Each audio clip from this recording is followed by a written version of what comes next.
questo è l'ultimo dei 7 corali e quello che dà il titolo a tutta la raccolta, Qualcuno sulla terra.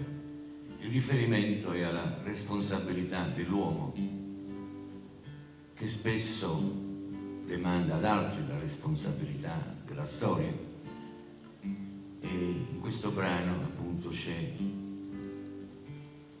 il pensiero, va alla possibilità di ogni uomo di intervenire nella storia così come si svolge.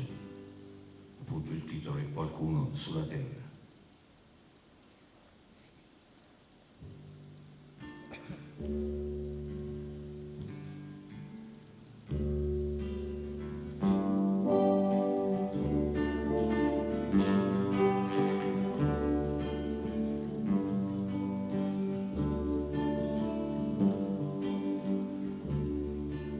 Per esserci la storia ci deve essere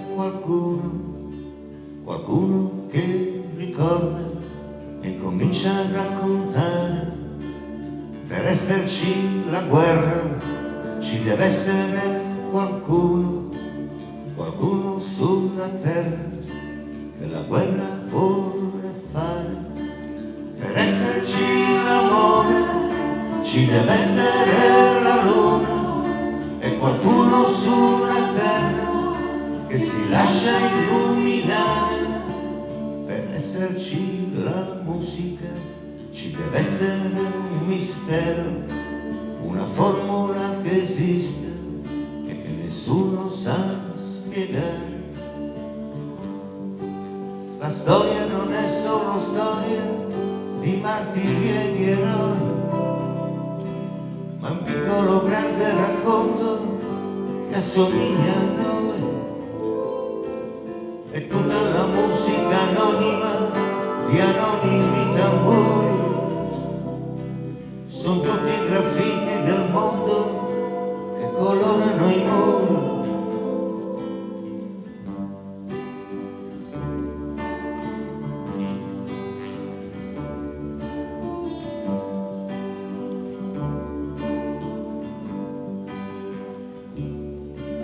Per esserci il progresso ci deve essere qualcuno sulla terra che non smette di pensare. Per esserci giustizia ci deve essere qualcuno che di fronte all'ingiustizia si ribella e dice basta. Per esserci l'amore ci deve essere la luna e qualcuno sulla terra che si vuole innamorare. Per esserci la storia ci deve essere qualcuno che ricorda e continua a raccontare. La storia non è solo storia di martiri e di eroi, ma un piccolo grande racconto che assomiglia a noi. La storia non è solo storia di martiri e di eroi, ma un piccolo grande racconto che assomiglia a noi. E dietro ogni storia di pace e ogni storia di guerra c'è sempre qualcuno di noi, qualcuno sulla terra. E dietro ogni storia di pace e ogni storia di guerra c'è sempre qualcuno di noi, qualcuno sulla terra.